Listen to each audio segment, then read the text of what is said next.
비트코인과 블록체인을 설명드리고 있는데, 그 비트코인을 설명드리기 위해서 어제 가상의 한기 코인이라는 걸 설명드렸어요.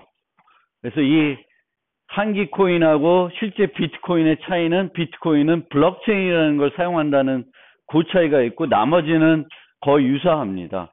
그래서 이 비트코인은 어떤 뭔가 정보가 아니면 어떤 디지털 값이 한 사용자에서 다른 사용자로 옮겨가는 것이 아니라 이런 원장에 거래들이 기록이 되는 거예요. 분산 원장에 공개되는 원장에 거래들이 기록이 되고, 이 거래들의 기록을 통해서 자신의 재산과 거래 내역들이 확정이 되는 겁니다. 그래서 여기 지난번에 말씀드렸듯이 거래라는 트랜잭션이라고 하는 것은, 암호화폐에서 트랜잭션이라고 하는 것은 네 가지 요소를 가지고 있고요. 그 중에 이제 인과 아웃이라는 게 있습니다. 이게 돈을 이쪽으로 옮기는 거예요. 그러니까 여기에 있던 돈을 일로 옮기는 뭐 이런 형태가 됩니다. 인, 아웃. 근데 인이 여러 개 있을 수 있고 아웃도 여러 개가 있을 수 있어요. 하지만 인은 여러 개 있을 경우에는 그 인은 다 자기 거여야 돼요. 지불자의 것이어야 된다. 서로 다른 지불자가 한꺼번에 트랜잭션을 만들 수는 없습니다. 그러면 좀 더 이해를 돕기 위해서 제가 이 슬라이드 하나 추가했는데, 여기 보시면은 트랜잭션이 총 6개가 진행이 됐습니다. 진행이 됐어요. 그러면 이 원장을 보고 이 원장의 총 생성된 금액은 얼마죠? 총 생성된 금액?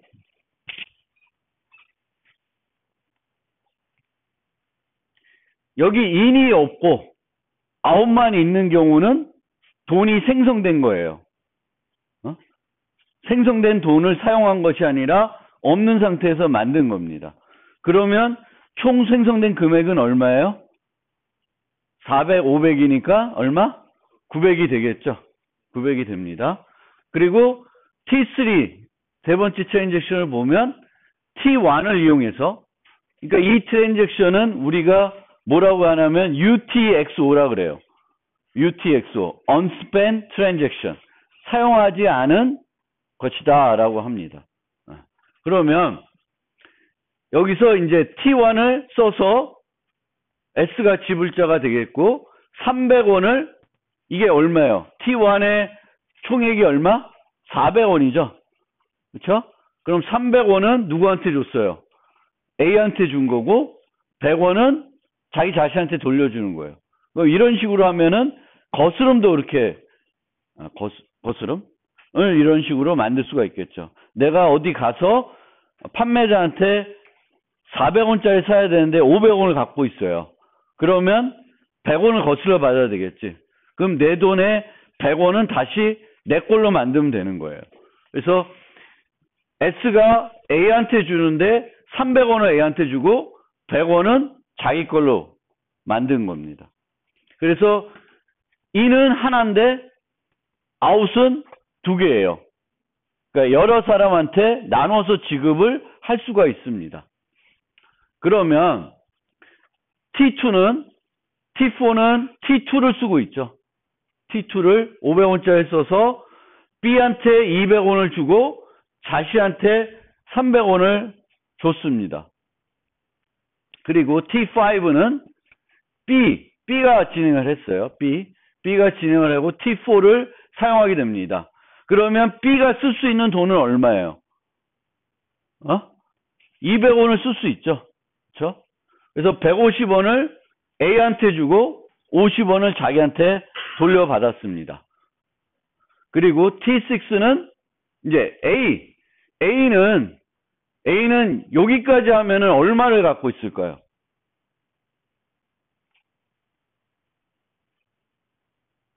A는 T3에서 300, T5에서 150을 받았습니다.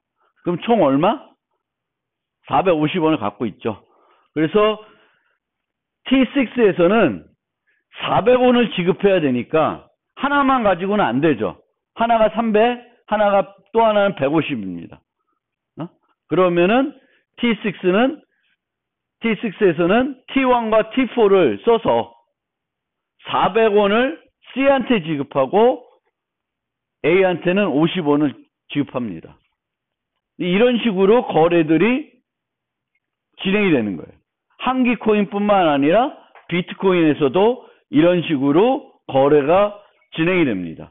총 생성된 금액은 900원이에요. S의 재산은 여기를 보면 400원이 되겠죠. 그렇죠?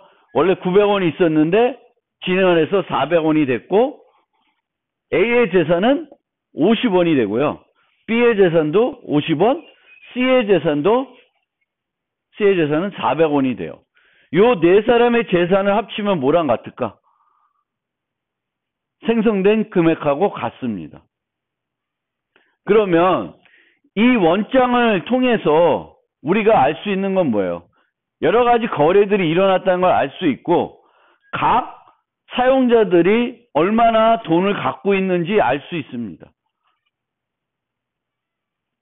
그러면 이걸 통해서 어떻게 화폐의 역할을 하게 되냐?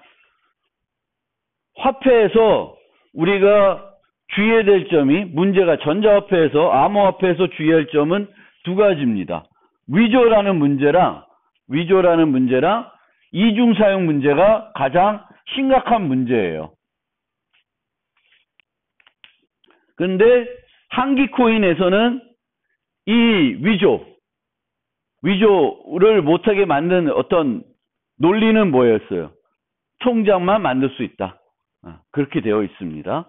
그리고 이중사용은 어떻게 막냐면은 요 원장은 수정할 수 없다. 추가는 하는데 수정할 수가 없게 됩니다. 이걸 수정할 수 있으면 예를 들면 얘를 삭제하게 되면 S의 돈은 달라지게 되겠죠. S는 300원하고 400원에서 700원을 갖고 있는 게 돼버리잖아요. 원래 썼는데. 그렇죠? 그래서 삭제를 할 수는 없어야 돼요. 또는 이 금액을 200원으로 또 수정할 수 없어야 돼요. 수정을 하면 A는 원래 300원을 받았었는데 200원을 받게 되는 거죠. 그리고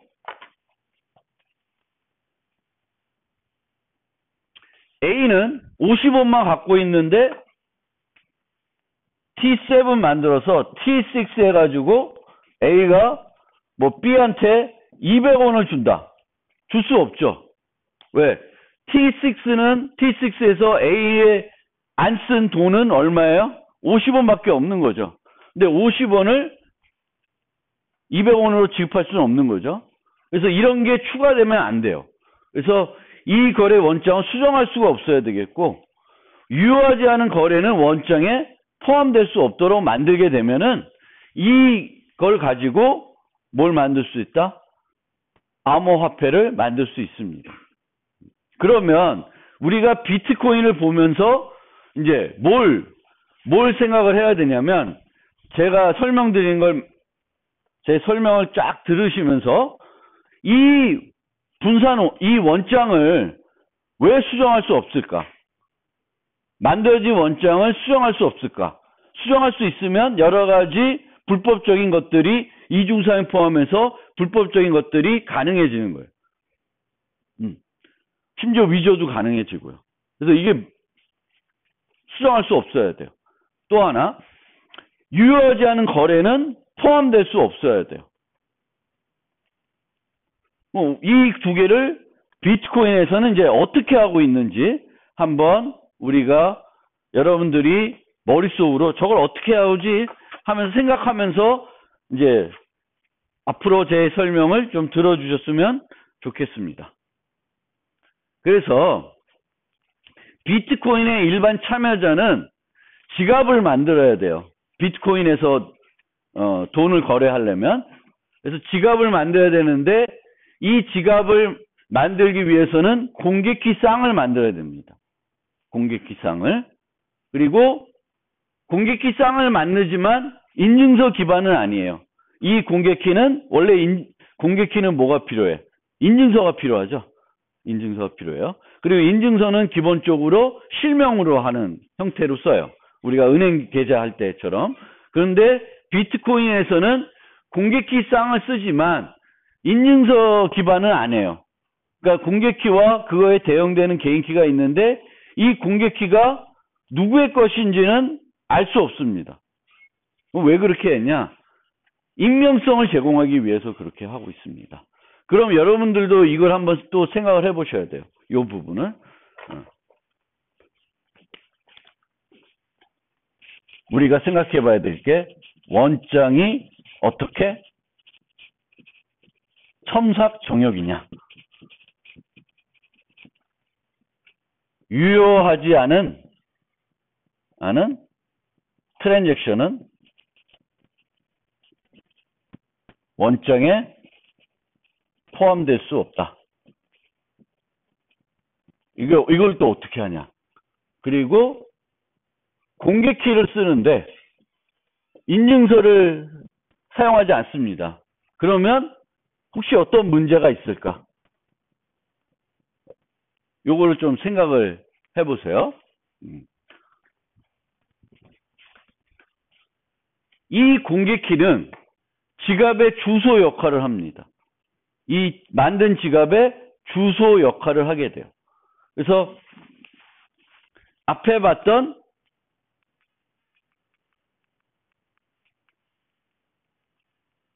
요 S, B, A 이런 것들이 실제 그 비트코인에서는 어떻게 돼요? 공개키 주소가 됩니다. 지갑의 주소. 그러면 A의 주소에는 지금 현재 요 원장을 보면 얼마가 들어있어요? 50원이 들어있는 거예요. 그래서 이 A, B, A, S라는 이 것들이 이제 비트코인에서는 뭐가 된다? 공개키가 되는 거예요. 공개키가 됩니다. 한참하자는 여러 개 쌍을 사용할 수 있는데 여러 개 쌍을 사용한다는 것은 내가 지갑을 여러 개 만든다는 거예요. 그럼 이 지갑을 왜 여러 개 만들까요? 우리 배웠죠? 프라이버시에서. 하나만 쓰면 다 연결이 되죠. 지금은 A는 누군지 몰라도 A가 어떻게 쓰고 있는지는 쭉 나타나죠. 그렇죠? 그래서 익명성을 좀 더 높이려면 우리가 어떻게 해야 돼? 지갑을 여러 개 쓰실 필요가 있어요. 돈을 나눠서 여러 개 쓰시면 돼요. 왜 이렇게 하는지는 우리가 불연결성, 불관찰성 그 측면에서 생각을 하면 돼요. 근데 이 지갑에 돈이 이제 비트코인이 들어갔어요. 그러면 이 지갑을 사용하기 위해서는 뭐가 필요하냐면 개인키가 있어야 돼요. 개인키가 없으면 이 지갑에 있는 돈을 사용할 수가 없게 됩니다. 그럼 어떤 문제가 생기냐? 개인키를 분실하게 되면은 돈 다 날려먹는 거예요. 그래서 수억 대의 돈을 날린 사람도 많아요. 초창기에. 자기 하드디스크에 비트코인을 모아놨는데 갑자기 하드디스크가 포맷됐어. 개인키가 없었어. 그러면 그 비트코인은 영영 사라집니다. 누구도 쓸 수 없는 돈이 돼요. 그래서 요거가 여러분들이 잘 기억해, 하나의 문제점입니다. 그러니까 개인키를 분실하면 내 주소, 비트코인의 주소에 개인키가 없어지면, 분실해버리면 그 비트코인은 그냥 사라지는 거예요. 있긴 있는데 아무도 쓸 수 없는 돈이 돼요. 그래서 그렇게 된 돈들도 엄청 많습니다. 초창기에 사용자들이 잘못 관리해서. 자, 비트코인은 P2P 네트워크로 구성이 됩니다. 피어투피어. 피어투피어 네트워크는 뭔지 알죠? 우리가 많이 쓰는 그 뭐냐? 뭐지? 토렌트, 그쵸? 토렌트가 전형적인 P2P 네트워크예요. 그쵸? 서버를 쓰지 않고 서로 간에 통신을 해서 합니다. 그래서 P2P 네트워크로 지갑을 가지고 있는 전 세계 모든 사용자는 P2P 네트워크로 연결이 돼야 됩니다. 전 세계에 있는 비트코인 지갑을 가지고 있는 사람들은 P2P 네트워크로 연결이 됩니다. 그럼 거기에 있는 노드들, 지갑들, 내 컴퓨터 노드들은 두 종류가 있어요. 완전 노드, 부분 노드. 이렇게 두 종류가 됩니다. 보통 사용자들은 무거우니까, 완전 노드 쓰기에는 무거우니까 부분 노드를 씁니다. 근데 완전 노드는 최초의 블록체인과 관련된 모든 정보를 계속 유지해 주고 있어야 돼요. 완전 노드를 운영하려면. 그러니까 무겁죠. 근데 만약에 여러분들이 혹시 비트코인을 거래하기 위해서 내 컴퓨터에 지갑을 설치하면서 옵션으로 풀 로드를 만들겠다라고 옵션을 걸어 놓으면 그게 풀 로드가 될 때까지 시간이 걸려요. 왜 시간이 걸리냐면은 이 정보를 다 내 컴퓨터로 다운받아야 돼요. 완전히 다운받을 때까지는 그 노드가 동작을 안 합니다. 그래서 내가 혹시 거래를 할 때 완전 노드로 할지 아니면 부분 노드로 할지, 보통 그냥 일반적으로 그냥 비트코인을 사서 그냥 거래만 할 거면 완전 노드를 운영할 필요는 없습니다. 그리고 이 노드들 운영하는 중에 이제 나중에 채굴자라는 게 나오는데, 채굴자가 되기 위해서는 완전 노드를 운영을 해줘야 됩니다. 그래서 아까 봤던 이런 원장이 어떤 특정한 서버에 하나만 유지되는 게 아니라 전 세계에 있는 모든 완전 노드에 다 유지가 돼요. 최초 거래부터 지금까지의 모든 거래가 이 컴퓨터에 유지가 됩니다. 완전 노드를 운영하면. 무슨 얘기인지 알겠어요? 그래서 그 원장을 그래서 분산 원장이라 그래요. 디스트리뷰티드 원장. 분산 원장이 되면은 이점은 뭐냐 하면은 데이터가 분산돼 있어요. 똑같은 데이터가 중복되어 있는 거지. 리플리케이트. 여러 노드에. 그러면 하나를 삭제해봤자 여전히 많은 정보, 그 정보는 또 딴 데 다 있는 거죠. 그런 이점이 있습니다. 그리고 두 노드는 모두 중개 역할을 해야 됩니다. 자기가 메시지 받으면 또 자기 주변의 노드들한테 또 보내야 돼요.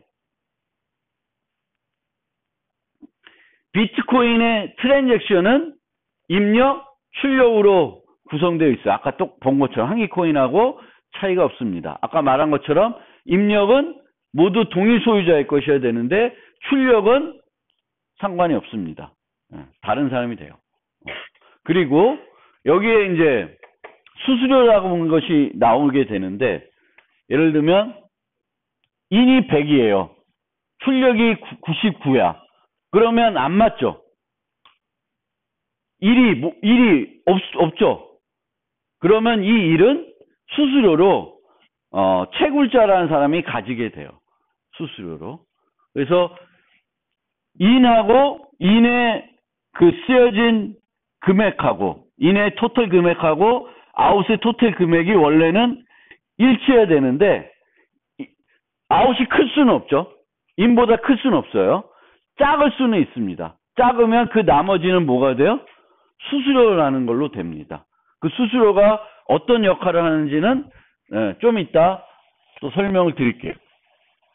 그리고 만약 내가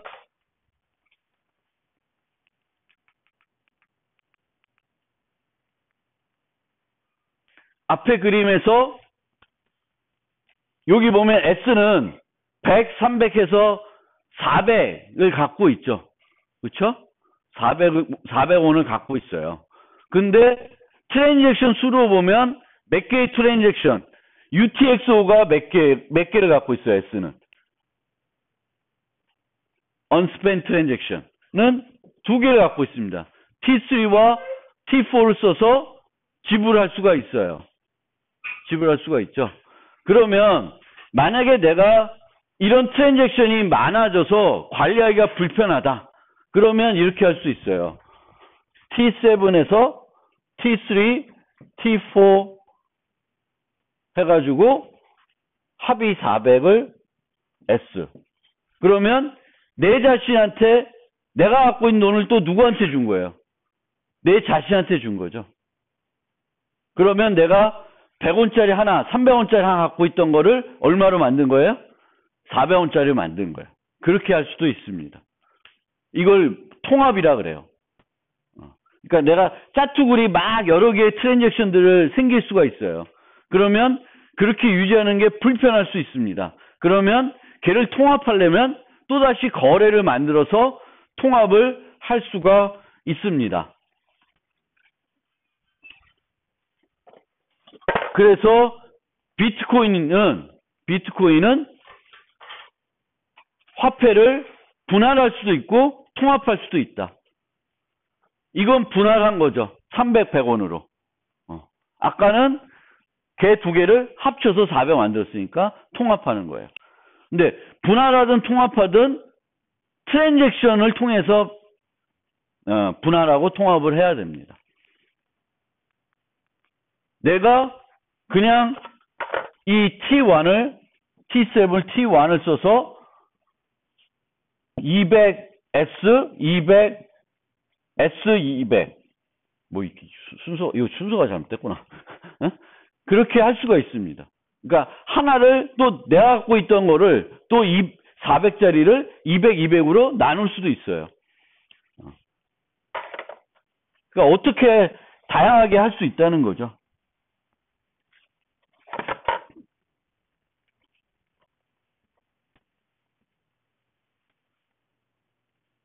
자, 그러면 기본적인 개념을 상기코인 통했는데 비트코인을 통해서 이 물음에 대해서 이제 좀 이해를 해보려고 해봅시다. 그래서 저는 하여튼 이 만든 사람은 천재다라고 생각합니다. 누군지 모르겠지만 무지 부자일 거고 하여튼 그렇습니다. 원래 생각들은 디지털 세상에서 이거 했던 얘기지만 반복적으로 다시 말씀드리면 앨리스가 10,000원을 가지고 있는데 이 중 5,000원을 바백에 지불하고 싶다. 그러면 원래 생각들은 5,000원의 가치를 나타낸 어떤 데이터를 앨리스 장치에서 바벨 장치로 옮긴다라고 생각을 했어요. 옮겨야 된다고 생각을 한 거예요. 근데 전자화폐는 그럴 필요가 없어요. 옮길 필요가 없는 거야. 뭐만 하면 돼. 그냥 DB에다가 앨리스가 내 10,000원을 밥한테 줬다는 그 사실만 기록하면 그 자체가 되는 거예요. 그러니까 굳이 어떤 정보가 내 지갑에서 그 사람 지갑으로 옮겨갈 이유가 없어요.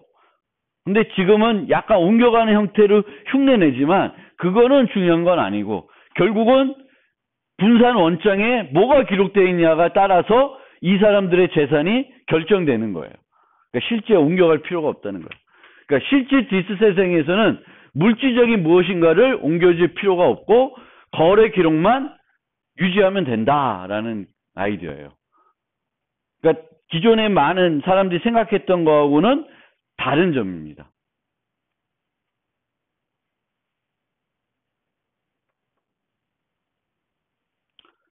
그래서 비트코인에서 어떻게 하냐면은 트랜잭션들을 만들게 되고 그 트랜잭션을 그 원장에 저장을 해야 되는데 그 원장은 어떻게 돼 있어요?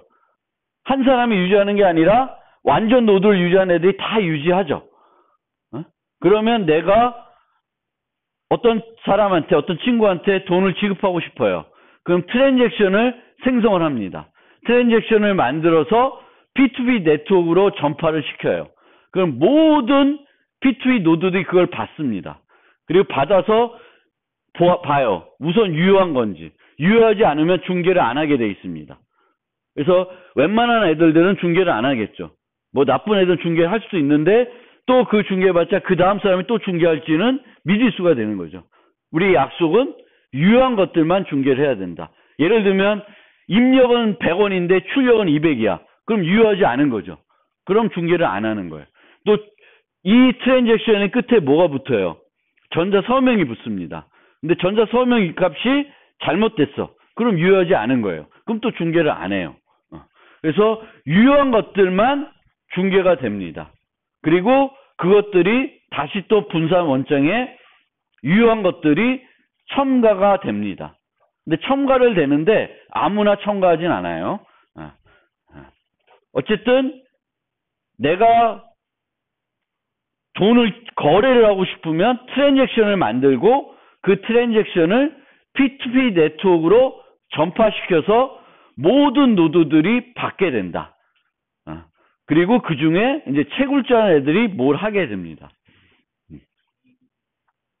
자, 그래서 우리는 이 비트코인은 트랜잭션을 공개하는 방식을 통해서 전자 분산 암호화폐를 실현하고 있습니다. 실현하고 있는데 이 분산 암호화폐가 가능하기 위해서는 요 세 가지가 해결이 돼야 돼요. 화폐 발행 문제.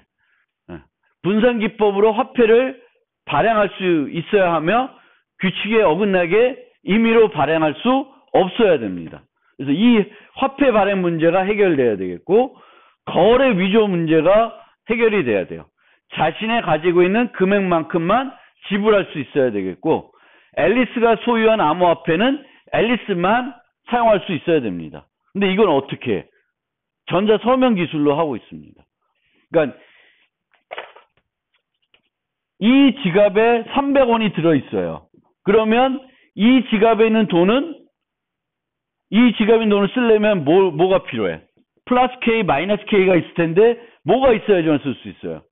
요 개인 키가 있어야지만 쓸 수 있습니다. 그러니까 내가 여러분의 지갑을 확보했는데 개인 키는 확보를 못했어요. 그럼 여러분 지갑에 있는 돈은 나는 쓸 수가 없습니다.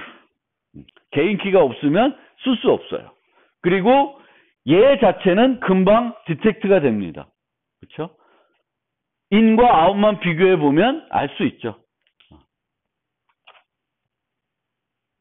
이중사용 문제는 한 번 기록된 거래는 변경할 수 없어야 된다라고 되어 있으면은 이전 기록들을 보고 이게 이중사용하는 건지 아닌 건지는 알 수 있습니다. 그러니까 자꾸 뒤로 가는데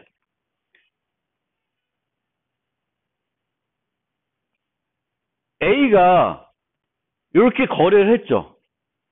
근데 A가 T7에서 T1, 200D 뭐 이렇게 하려 그러면 이 거래를 T1이 여기 들어오죠. 그럼 T1이 아닌데 뭐야? 또 잘못됐구나. T3구나. T3를 또 쓰게 되면 T3는 그 전에 썼었죠. 그렇죠? 그럼 이중 사용이 되는 거예요. 그래서 이런 기록들을 집어넣을 때 기존의 이 기록들을 보면 알 수 있습니다. T3가 쓰여져 있냐 안 쓰여져 있냐를 보면 돼요. 쓰여져 있으면 얘는 유효한 거야 유효하지 않은 거야. 유효하지 않은 거가 됩니다. 그래서 분산 원장을 통해서 우리가 이중 사용을 디텍트할 수 있어요. 단 이중 사용을 디텍트하려면은 뭐가 만족이 돼야 되냐면 얘를 삭제하거나 수정할 수 없어야 됩니다. 얘를 삭제하거나 수정할 수 없어야 돼요.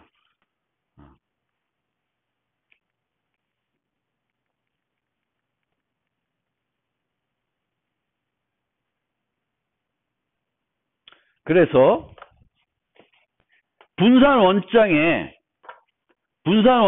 저장된 데이터를 수정할 수 없어야 되는 건데 그럼 어떻게 수정할 수 없을까? 여기가 이제 블록체인 얘기가 이제 나오는 거예요. 데이터를 기록했는데 이 데이터는 수정할 수 없어야 돼. 그리고 이 DB에는 데이터를 추가만 할 수 있어야 돼요. 뭐 어떻게 그렇게 할까? 우선 추가하는 문제를 떠나서 저장된 데이터를 수정할 수 없게 어떻게 만들까? 그럼 우리가 암호 기술을 쓰겠죠. 암호 기술 쓰는데 우리가 지금까지 배운 암호 기술을 생각해 봅시다. 무결성을 보장해 줄 수 있는 거. 수정할 수 못하게 하면은 무결성을 보장해 주면 되죠. 그건 수정했을 때 발견할 수 있게 해주는 거예요. 그래서 보장에 가장 많이 사용한 기술을 생각해 봤더니 해시 함수가 있고 맥이 있고 전자서명이 있어요. 세 가지가 있습니다. 그럼 각각을 한번 사용해서 수정을 못하게 한번 만들어 봅시다. 해시 함수를 썼다. 저장해 놓고 해시 값을 기록해 놔요. 그럼 어떻게 돼요? 누구나 m을 m'을 바꾸고 얘를 바꾸면 되죠. 그러니까 해시 함수를 써서는 해결이 안 돼요. 간단하게는. 그렇죠? 맥을 쓰면 어떻게 될까? 맥을 쓰면은 트랜잭션이 있고 여기다 맥 값을 넣어요. 이렇게 넣어요. 그러면은 이 맥 값은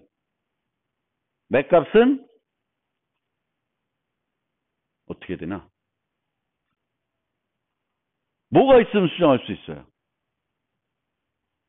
키가 있으면 또 수정할 수 있죠.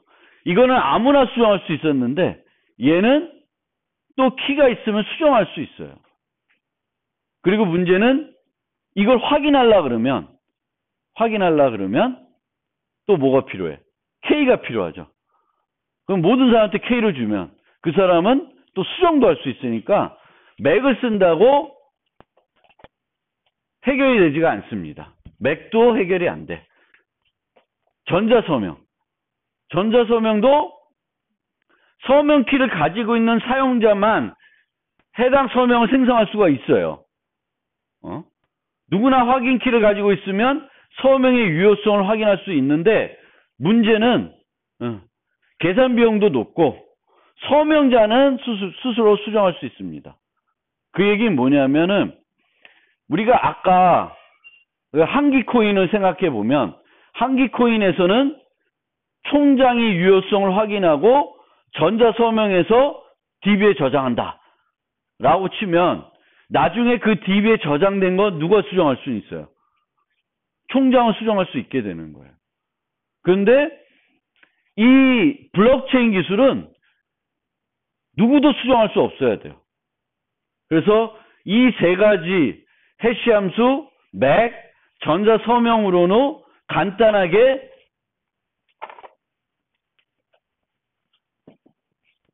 첨삭 정용 DB를 만들 수가 없습니다. 기존의 요 세 가지만 가지고. 그럼 어떻게 만드냐?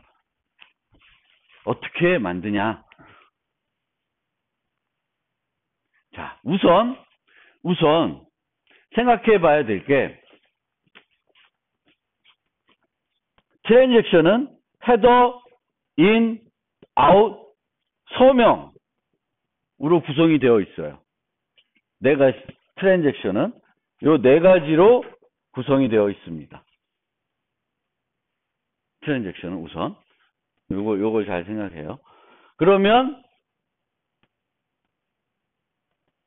요 데이터는 요 내부적인 데이터는 누구만 수정할 수 있을까? 요거는 이제 앨리스가 서명했다고 칩시다. A가. 그럼 이 데이터는 누구만 수정할 수 있어요? 앨리스만 수정할 수 있습니다. 그러니까 이 자체가 데이터베이스에 들어가 있어요. DB에. 그러면 앨리스는 요걸 수정할 수 있어요. 그렇죠? 수정할 수 있습니다. DB 관리자도 얘를 수정할 수는 없어요. 서명 키가 없으니까 수정할 수는 없어요. 근데 DB 관리자가 할 수 있는 건 뭘까? 얘를 날릴 수는 있어요. 그러니까 그거를 우리가 좀 잘 생각해 보셔야 돼요.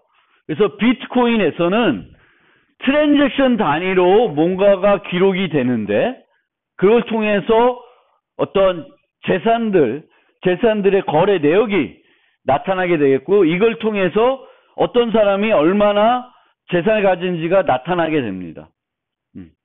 그런데 이 특정 트랜잭션은 어떤 특정 사용자가 만들었을 것이고 이 트랜잭션은 그 사용자만 수정할 수는 있어요. 하지만 DB가 첨삭 정형이 아니면은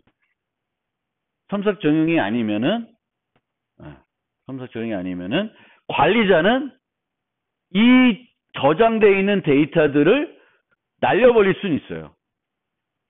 없앨 수는 있다. DB에서. 근데 비트코인에서는 이 들어온 데이터는 거기로 고정이 돼야 돼요. 날릴 수가 없어야 돼요. 삭제할 수가 없어야 됩니다.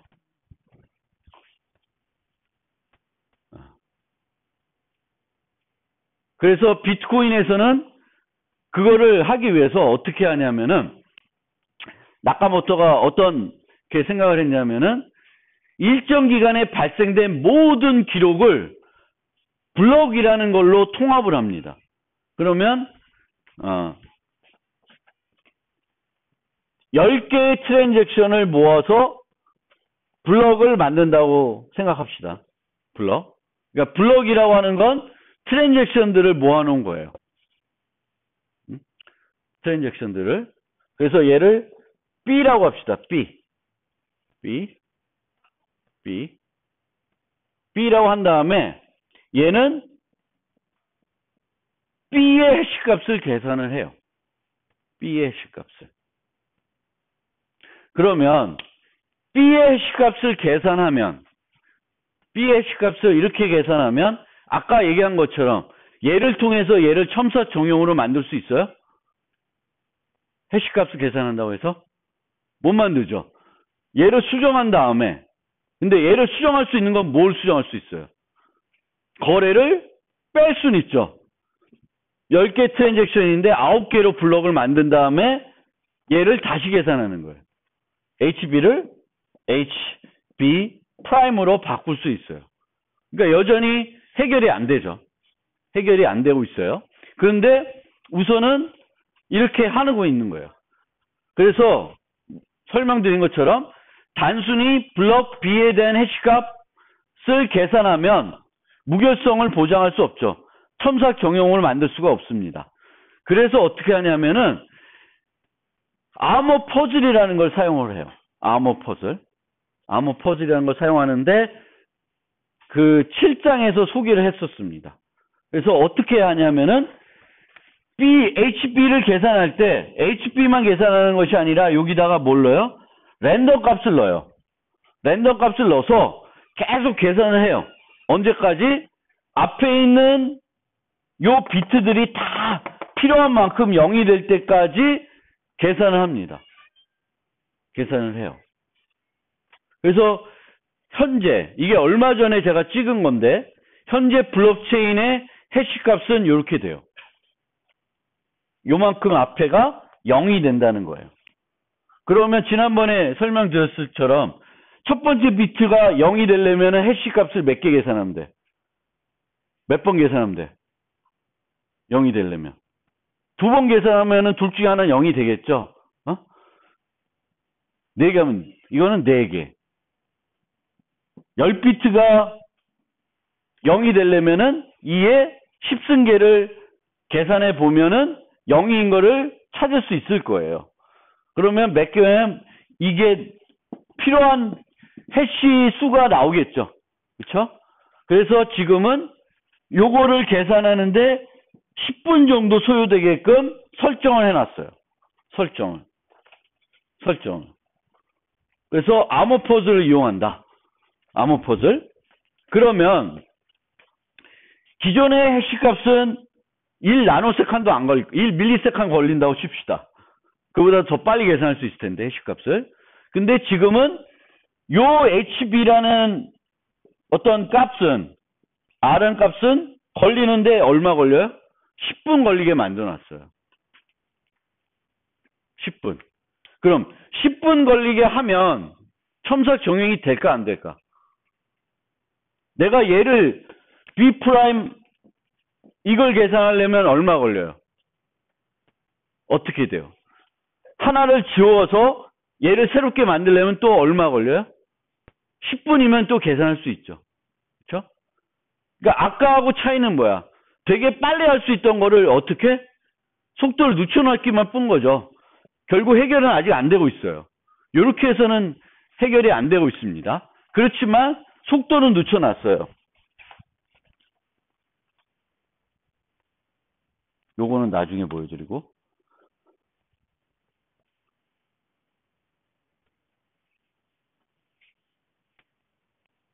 (10분이) 되면 누구나 다 또 해시값을 계산할 수가 있게 됩니다.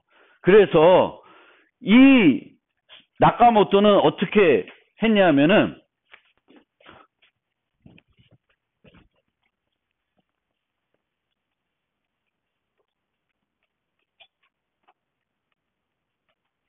이씨, 그림이 없나? 어이, 뭐야.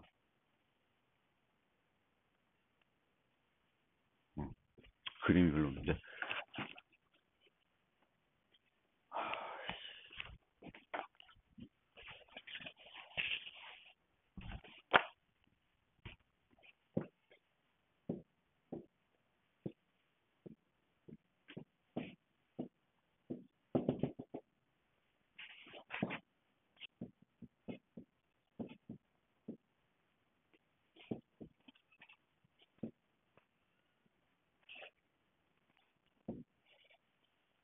요거를 뭐라 그랬나?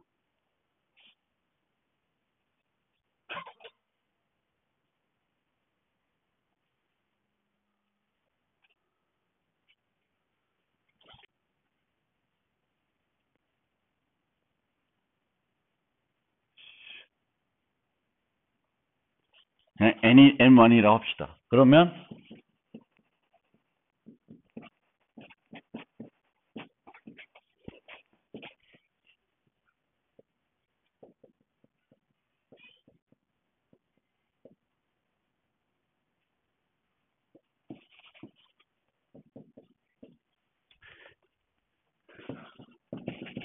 이런 식으로 블럭이 있으면 하나는 이렇게 되지만 그 다음 블럭이 또 만들어져요. 그 다음 블럭이 만들어지면서 이 블럭의 해시값에는 얘만 들어가는 게 아니라 이전 블럭의 해시값인 N1이 여기에 들어가요. 그리고 그 다음 거에는 그 이전 게 들어가요. 그 이전 게. 그래서 연결이 되죠. 그래서 얘를 뭐라 그래요? 블록 체인이라 그래요. 블록 체인이 돼요. 그러면은 얘를 수정하고 싶어요. 여기 있는 데이터를 수정하고 싶어요. 그러면은 내가 계산해야 되는 건 뭐예요? 얘를 다시 계산해야 되죠. 그럼 얘는 얼마 걸려? 10분 걸리겠지. 근데 얘를 계산하면은 요 값이 바뀌죠. 그쵸? 얘를 바꾸면 얘가 바뀌어요. 그럼 또 얘를 또 10분 걸려서 또 계산해야 돼요. 그리고 그 다음 거 또 10분 걸려요. 근데 이 10분을 걸리는 동안에 이게 멈춰져 있지 않습니다. 블록체인은 지속적으로 계속 늘어나요.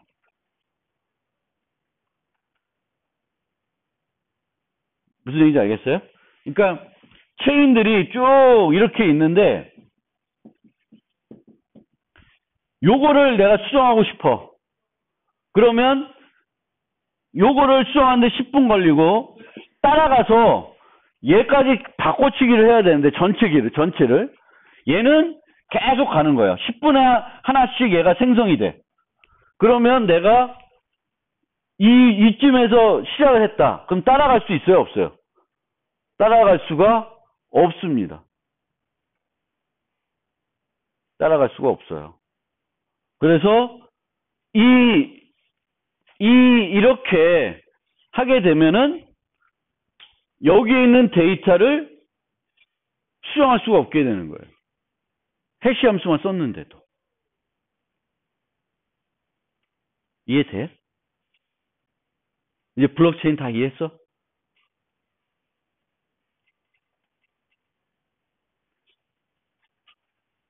데이터를 해시함수에 넣어요. 해시함수에 넣어요. 데이터는 따로 있고 여기에 해시값만 넣는 거예요. 데이터를 넣어요. 그러면 이 데이터를 수정하고 싶으면 내가 이 체인이 이렇게 쭉 만들어지는데 이 체인을 다 바꿔줘야 된다는 거예요. 다 바꿔주는데 이 체인에서는 어떤 걸 하게 되냐면 이렇게 가지고 갈 수는 있어요. 따로 양방향으로. 요거를 포크가 발생했다 그래요. 그런데 얘는 이 블록체인에서는 비트코인에서는 롱게스트 체인이 유효함 체인으로 간주를 해요. 그럼 얘는 길이가 얘보다 길죠. 그러면 얘는 무효돼요. 여기 이거를 바탕으로 새로운 걸 계산하는 사람들은 헛수고하는 거예요. 그럼 이렇게 길어진 상태에서는 절대로 따라잡을 수가 없어요. 그래서 아주 오래된 거일수록 수정하는 것이 어때? 더 어렵죠. 여기 있는 거는 어떻게든 좀 따라갈 수 있을 것 같긴 한데 그렇진 않아요. 계속 늘어나기 때문에. 그래서 체인이 예를 들면 체인이 가다가 여기 되면 이제 멈추면 안 된다는 거예요. 멈추는 순간 누구든지 10분, 20분, 50분 노력하면은 얘보다 긴 걸 만들어낼 수 있어요. 그런데 비트코인에 쓰는 블록체인은 멈추지 않습니다. 그래서 블록체인이 망가지는 순간은 언제야? 이 체인이 멈춘 순간 망가져요. 근데 지금은 계속 10분에 하나씩 새로운 블록들이 생성이 됩니다. 이 생성이 되면 될수록 저 오래전 거는 수정 불가. 슈퍼컴퓨터 갖고 와도 힘들어요. 얘를 계산하고 해봤자 얘는 계속 늘어나는 거예요. 쫓아갈 수가 없어요.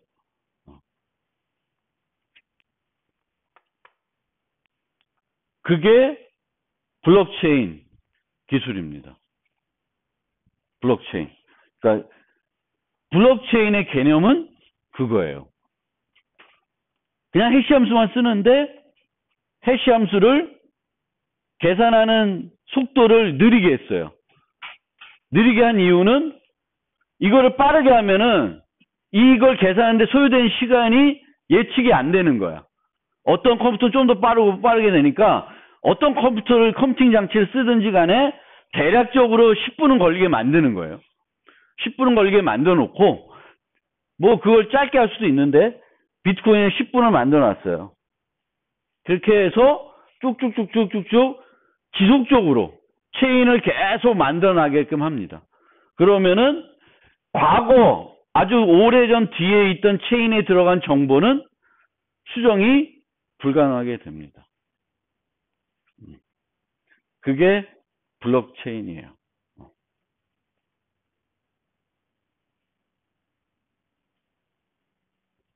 그래서 원장이 어떻게 첨삭정이 됐는지는 조금 이해가 될 거고 유효하지 않은 트랜잭션은 이 블록을 만들 때 포함을 시키지 않습니다. 그러니까 그건 다음 주에 설명드리면 될 것 같고 저건 아직 살펴보진 않았고 됐습니다. 그래서 오늘은 블록체인에 대한 거를 간략하게 설명한 것으로 끝내고